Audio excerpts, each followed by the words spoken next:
बोलो जयकारा बोल मेरे श्री गुरु महाराज की जय। श्री परमहंस दयाल जी महाराज की जय। कृष्ण कन्हैया लाल की जय। राधे रानी की जय। सभी एकाग्रचित होकर बैठेंगे। अपनी चित्त वृत्तियों को एकाग्र करके हर श्वास श्वास में सुमिरन चलता रहेगा और सप्तम स्कंद का रसपान करेंगे हम ध्यान प्रभु के चरणों में। और ये भान करें कि प्रभु हमारे साथ हैं, हम प्रभु के हैं और प्रभु हमारे हैं। सप्तम स्कंद में जो प्रहलाद जी का प्रसंग चल रहा है उसके आगे हम श्रवण करेंगे। सर्वप्रथम अपने गुरुदेव के चरणों में दंडवत प्रणाम करते हैं। उन्हीं की कृपा से ये सब हो रहा है। वो ही शक्ति प्रदान करते हैं हमें बोलने की। अनुचित क्षमा करें। कृष्ण कन्हैया राधे रानी के चरणों में भी दंडवत प्रणाम करते हैं। आगे का प्रसंग जो है उसका रसपान करते हैं बड़े प्रेम से। जब नरसिंह भगवान ने प्रहलाद के पिता को अपनी जांघों पर रखकर और उनका वध किया और उनका क्रोध शांत नहीं हुआ, तब देवताओं ने प्रार्थना की लक्ष्मी जी से। लक्ष्मी जी को भी पहचानने से नरसिंह भगवान ने मना कर दिया, क्योंकि उनके अंदर ये अहम आ गया था कि मैं उनकी पत्नी हूँ, मैं जाऊंगी तो इनका क्रोध शांत हो जाएगा। तो यहाँ पर भागवत जी कह रही हैं कि प्रभु के सामने अहम टिक नहीं पाता। तो प्रहलाद जी से सभी देवताओं ने कहा, आग्रह किया कि आप जाओ, आपके कारण ही प्रभु ने नरसिंह अवतार धारण किया है और आप को देखकर उनका क्रोध शांत हो जाएगा। तो प्रहलाद जी किस प्रकार गए थे? विनम्र भाव से हाथ जोड़कर जाकर चरणों में साष्टांग दंडवत प्रणाम किया और उनके सन्मुख जाकर खड़े हो गए और प्रभु ने प्रहलाद को अपनी गोद में ले लिया। तो प्रहलाद की भक्ति की दिव्यता तो देखिए कि आज भगवान भी उनसे जो है क्षमा प्रार्थना कर रहे हैं कि मुझे आने में विलंब हो गया, कि हिरण्यकशिपु ने तेरे को इतने कष्ट दिए। जिस प्रकार गौ माता अपने बछड़े को चाटती है, उसी भांति नरसिंह स्वामी प्रहलाद को चाटने लगे और धीरे धीरे उनका क्रोध जो था कम होने लगा। प्रहलाद सत्वगुण है, हिरण्यकशिपु तमोगुण है। सत्वगुण और तमोगुण का यह जो है युद्ध है, इसमें भगवान प्रहलाद का सत्वगुण का पक्ष लेते हैं। शुद्ध सत्वगुण के आगे तमोगुण का नाश अवश्य ही होता है। प्रहलाद जी के वचन की सार्थकता और अपनी सर्वव्यापकता की सिद्धि के हेतु नरसिंह स्वामी स्तंभ में से प्रकट हुए थे। सभी जानते हैं कि ईश्वर सर्वव्यापक है, किंतु इस बात का अनुभव बहुत कम व्यक्तियों को होता है। यदि ईश्वर को सर्वव्यापकता का अनुभव सभी करें तो घर ही वैकुंठ बन जाए। घर ही वैकुंठ बन जाए कि घर के अंदर भी हम प्रभु को यही इसी दृष्टि से देखें कि वो हमारे घर में भी हर जगह विराजमान है। तो घर में कोई भी झगड़ा ना होने पाए।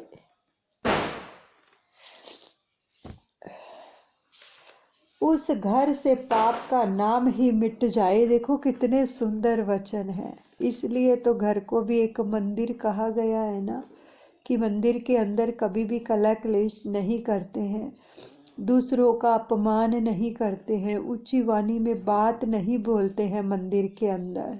केवल भगवान का सिमरन होता है। तो हमें भी इस प्रकार से ही अपने घर में रहना चाहिए कि हम जितने भी सदस्य हैं ये समझना चाहिए कि ये उसी प्रभु की प्यारी आत्माएं हैं। हमें इनके साथ केवल प्रेम करना है, बस प्रेम, और इनकी सेवा करनी है, कभी आर्ग्यूमेंट नहीं करनी है। जैसे आश्रम में जाते हैं तो जो कोई भी हमें सेवा के लिए कहता है, हम कैसे बोलते हैं? जी जी जी करते हैं, हाँ जी हम कर देते हैं, हाँ जी हम कर देते हैं। तो घर के अंदर हम क्या वाद विवाद खड़ा कर देते हैं, मैं क्यों करूं, मैं थका हुआ हूँ, आप अपने आप पानी का गिलास ले लो, आप अपने आप ये कर लो वो कर लो, है ना। घर में हम कितना वाद विवाद करते हैं, इसलिए झगड़ा होता है। अगर घर को भी एक आश्रम की तरह समझे, एक मंदिर की तरह समझे, तो झगड़ा हो ही ना। ये भागवत जी खाली ये नहीं कि प्रभु की भक्ति सिखाती हैं, भक्ति के साथ साथ हमें जगत में कैसे रहना है, जगत के साथ, अपने परिवार के साथ कैसा व्यवहार करना, ये भी सिखाती है। क्योंकि जब तक हमारा व्यवहार नहीं अच्छा होगा हम भक्ति कर ही नहीं पाएंगे। वो तो फिर ऊपर ऊपर की भक्ति होगी जिसका फल हमें अच्छे से नहीं मिल पाएगा। हम प्रभु का साक्षात्कार नहीं कर पाएंगे, केवल बाहर के लिए ही रह जाएंगे। तो इसलिए हमें अपने घर के अंदर भी ऐसा माहौल बनाना चाहिए जैसे हम मंदिर में जाकर रहते हैं, मंदिर में उठते हैं बैठते हैं, दूसरों के साथ बात करते हैं। ऊंची वाणी में कभी किसी से बोले जाकर, हमें होता है ना कि ये मंदिर है, ये गुरुद्वारा है, ये आश्रम है, हमें यहाँ पर ऊंची वाणी में बात नहीं करनी है, हर एक का आदर सम्मान करना है और हर एक की बात माननी है। कोई कुछ भी सेवा कह दे हम करने के लिए तैयार हो जाते हैं। घर में क्यों नहीं होते हैं हम ऐसे? तो इसका मतलब ये है कि हम अंदर से जुड़े ही नहीं होते हैं। जिस दिन अंदर से अच्छे से जुड़ जाएंगे ना, तो वाकया ही वो प्रभु हर जगह हमें व्यापक नजर आएंगे। जैसे नामदेव जी की दृष्टि हो गई थी कि हर एक के अंदर वो अपने प्रभु के दर्शन करते थे। तो इसलिए आज हमें ये शिक्षा मिल रही है, अपने घर के अंदर भी हमें सहनशीलता, आदर, सम्मान, प्रेम, करुणा, दया, सहानुभूति, ये सब हमारे अंदर होना चाहिए। और ईर्ष्या, द्वेष, छल, कपट, निंदा, चुगली, ये सब चीज़ें नहीं होनी चाहिए। ये एक आश्रम है हमारा घर भी। आज से ही समझ लें तो बेड़ा पार कर देंगे वो भगवान, जब हम चेंज हो जाएंगे। तो सर्वव्यापक का अर्थ है कि सभी में बसे हुए, सभी में समाये हुए। दूध में माखन दिखता नहीं है, फिर भी उसके अनुप्रमाणु में वह समाया हुआ है। इसी प्रकार ईश्वर भी जगत में सभी स्थूल सूक्ष्म पदार्थों में बसे हुए हैं। उनका अभाव कहीं भी नहीं है। ईश्वर तो अणु से भी अणु और महान से भी महान है। उनका कभी भी अभाव नहीं है, मतलब वे सर्वव्यापी हैं। जो ईश्वर को स्वत्र विराजमान समझता है उसके जीवन में दिव्यता आती है। और सब में ईश्वर को निहारो। प्रथम मातृ देवो भव, पितृ देवो भव, और अंत में परस्पर देवो भव। सबसे पहले माता पिता में उस परमात्मा के दर्शन करो, फिर आपके संपर्क में जो भी आता है उसके अंदर भी। और ईश्वर का पारस्परिक दर्शन करो। लोग एक दूसरे से मिलने पर राम राम कहते हैं। इसका अर्थ यही है कि मुझ में राम और तुझ में भी राम निहित है। इसीलिए हम कहते हैं ना, राम राम जी बोलते हैं। कितना अच्छा लगता है जब सुबह किसी को कोई राम राम करता है, कोई राधा स्वामी, कोई राधे राधे, और कोई जय सच्चिदानंद है तो उसी भगवान के नाम ना। तो प्रत्येक जड़ चेतन पदार्थ में ईश्वर का दर्शन करोगे तो पाप तुम्हारे पास नहीं फटक सकेगा। हर चीज में उसका दर्शन करो कि इसमें भी मेरे प्रभु ही विराजमान है। विवाह करके आने पर वधु की लक्ष्मी भाव से पूजा की जाती है, पर नारायण वर नारायण है और वधु लक्ष्मी। यदि लोग यह सोच लें कि हमारे घर में साक्षात लक्ष्मी नारायण पधारे हैं तो घर ही बैकुंठ बन जाए, लेकिन ऐसा होता नहीं है। सब में ईश्वर का अनुभव करने में लाभ ही लाभ है। ऐसा अनुभव करने से मन विकार वासना से रहित हो जाएगा। ईश्वर कोई ऐसी वस्तु तो है नहीं कि जो एक ही स्थान पर रह सके। वे तो सर्वव्यापी है और सर्वत्र है। ईश्वर की सर्वव्यापकता को केवल जानने मात्र से विशेष लाभ नहीं होगा, उसका अनुभव भी करना चाहिए और उसे व्यवहार में भी लाना चाहिए। खाली ये सोचना नहीं है, उनका अनुभव भी करना है। जैसे हम अभी आपसे प्रार्थना करते हैं कि ये भान करो कि प्रभु हमारे साथ, ये भान करना भी है, वाक्य में ही वो साथ में है, उनको देखो कि साथ बैठे हुए हैं, भान होता है ये। भगवान शंकराचार्य ने दुख से कहा था कि लोग मांस की देह की मीमांसा तो करते हैं किंतु आत्मा की मीमांसा कोई भी नहीं करता। एक गृहस्थ का स्वभाव था कि वह साधु संत को भोजन कराए बिना स्वयं भोजन नहीं करता था। कोई गृहस्थी था जो साधु संतों को भोजन कराए बिना खुद भोजन नहीं करता था। तो एक बार कोई महात्मा वहाँ घूमते फिरते आए, उस गृहस्थ ने उसकी पूजा करके उन्हें भोजन करने के लिए बिठलाया। घर में दूध नहीं था तो उसने नौकर से कहा कि दौड़कर दूध ले आओ। नौकर गया, परंतु तुरंत ही लौटकर उसने सेठ से पूछा, काली गाय का लाऊं या सफ़ेद गाय का? तो उन्होंने उत्तर दिया कि जरूरत तो दूध की है, चाहे गाय जैसी भी हो, पर महात्मा भोजन पूरा करें, उससे पहले ही ले आना। नौकर दौड़ा और फिर लौटकर पूछने लगा कि बूढ़ी गाय का लाऊं या जवान गाय का? सेठ ने क्रोधित होकर उसको मारने दौड़े।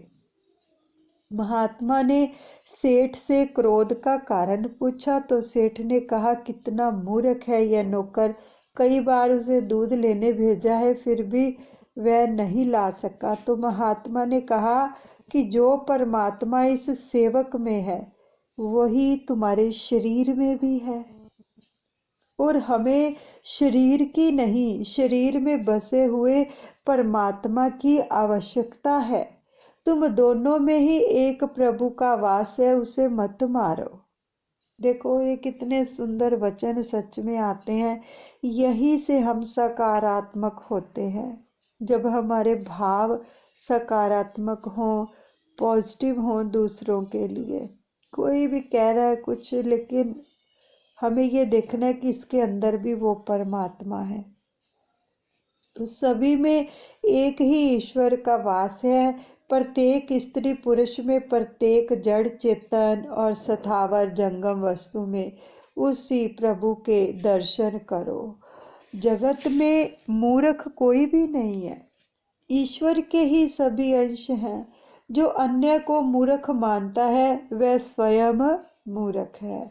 हमारे देश में तो पशु तक की पूजा की जाती है। भैरवनाथ का वाहन कुत्ता है और शीतला माता का वाहन है गधा। अतः कुत्ते और गधे भी तिरस्कार्य नहीं है, क्योंकि उनको देवों ने अपना वाहन बना रखा है। तो देखो वो चाहे जैसे भी है, उनका भी तिरस्कार नहीं है, उन पशुओं का भी। तो ईश्वर चैतन्य रूप से सभी में है। अतः तुम अनुभव ऐसा करो कि ऐसे स्वभाव वाले प्रत्येक क्रिया भक्ति और ज्ञान में होगी। नरसिंह भगवान ने प्रकट होते समय गुरु शब्द का उच्चारण किया था।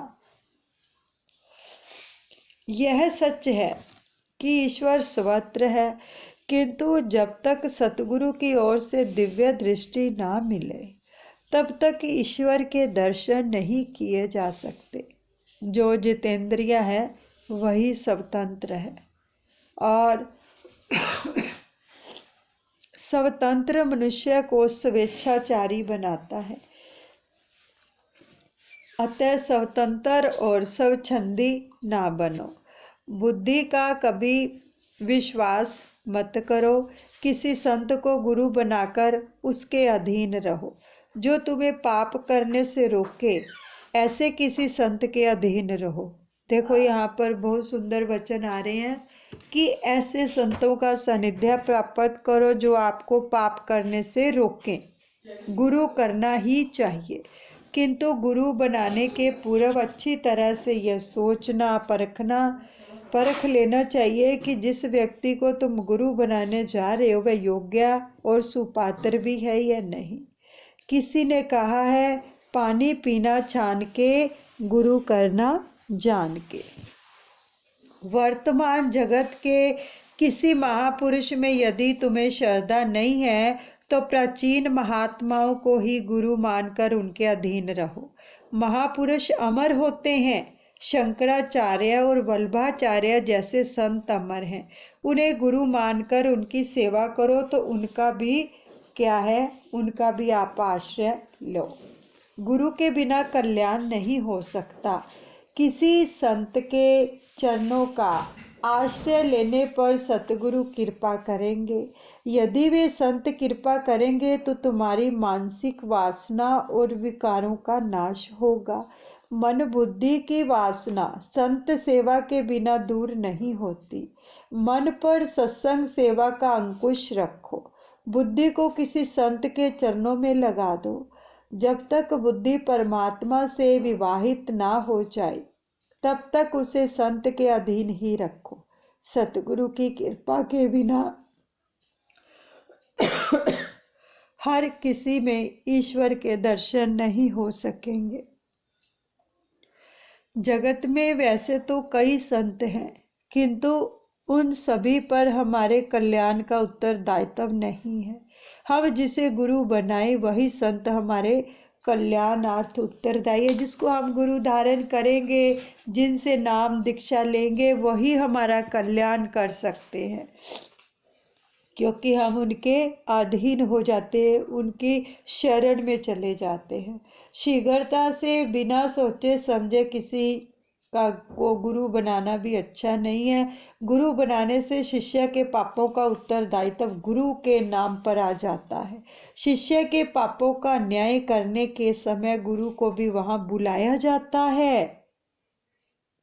देखो भागवत जी में कितने सुंदर वचन आ रहे हैं। और उनसे पूछा जाता है कि उन्होंने शिष्यों को पाप करने से रोका क्यों नहीं,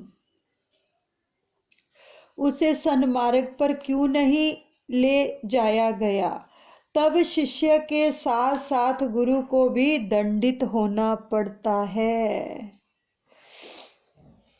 भागवत जी में आ रहा है, देखो कि शिष्य के साथ साथ फिर गुरु को भी दंडित होना पड़ता है। मंत्र, माला और मूर्ति तथा गुरु बार बार बदलना ठीक नहीं है। अपनी माला किसी और को मत दो। नरसिंह स्वामी का प्राकट्य स्तंभ में से ही हुआ था। तुम ही सोचो कि वे स्तंभ में कैसे रह पाए होंगे। स्तंभ तो ठोस था, पोला नहीं।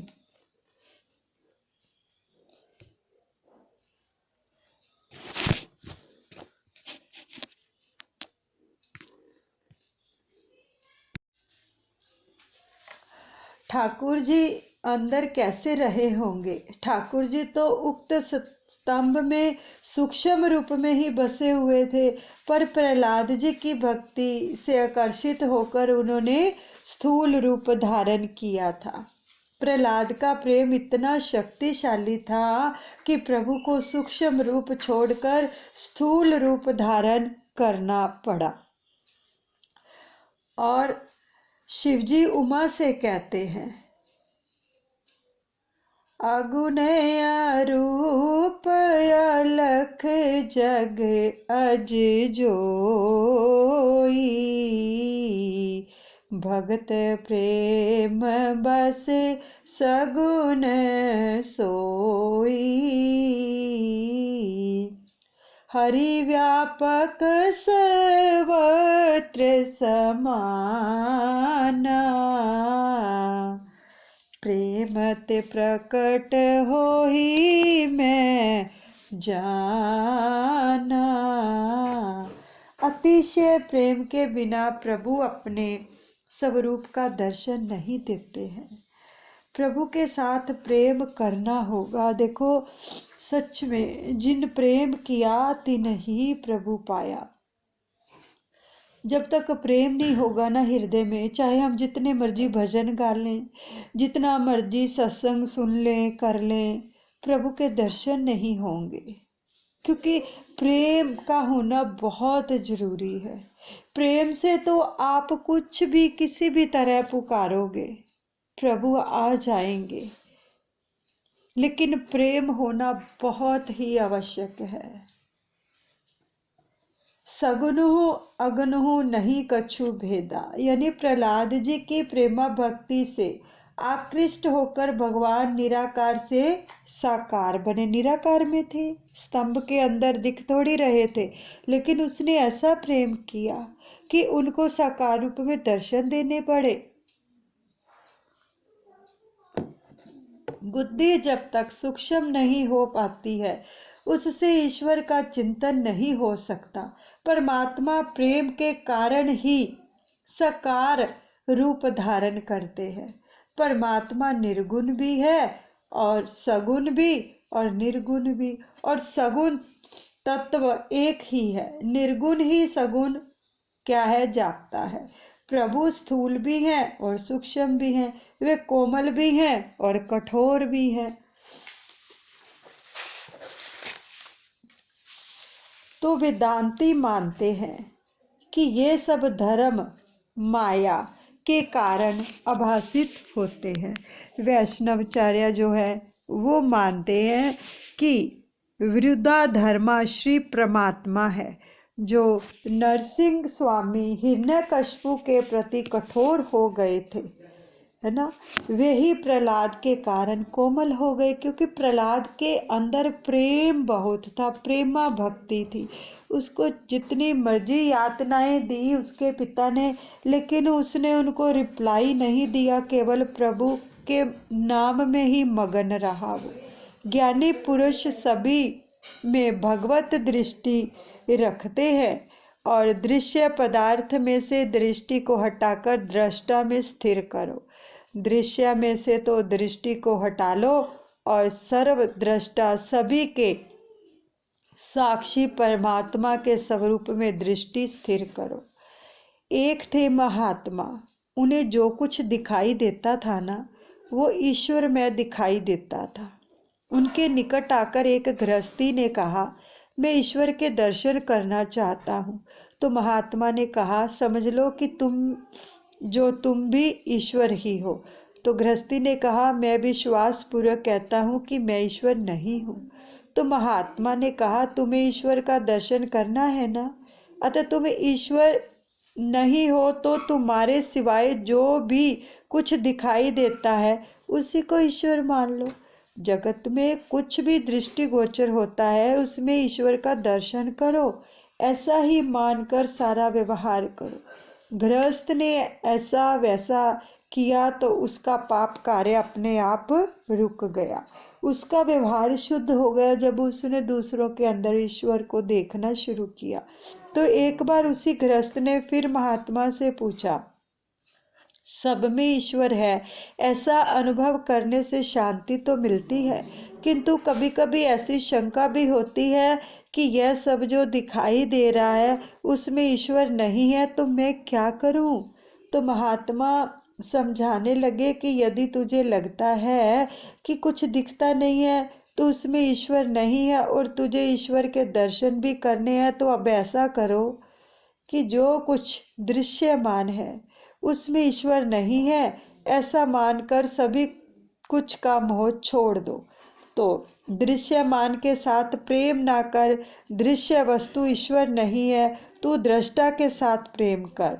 संसार के दृश्यमान पदार्थों के बदले दृश्य के दृष्टा के साथ प्रेम कर। अब जो अदृश्यमान है वह ईश्वर है और ईश्वर दृष्टा है ऐसा मान ईश्वर दृश्य नहीं दृष्टा है।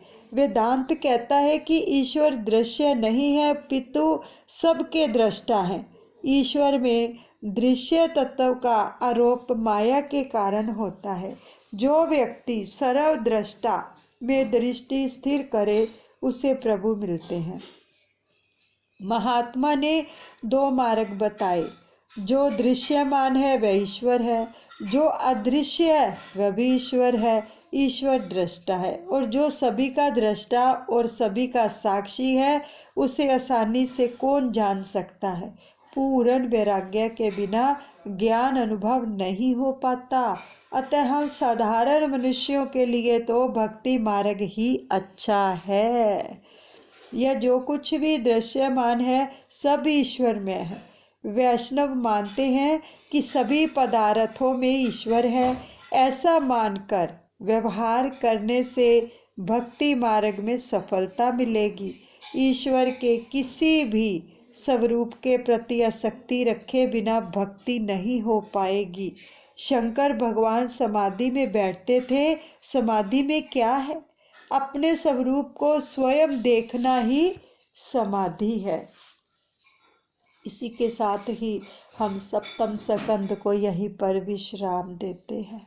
हरे रामा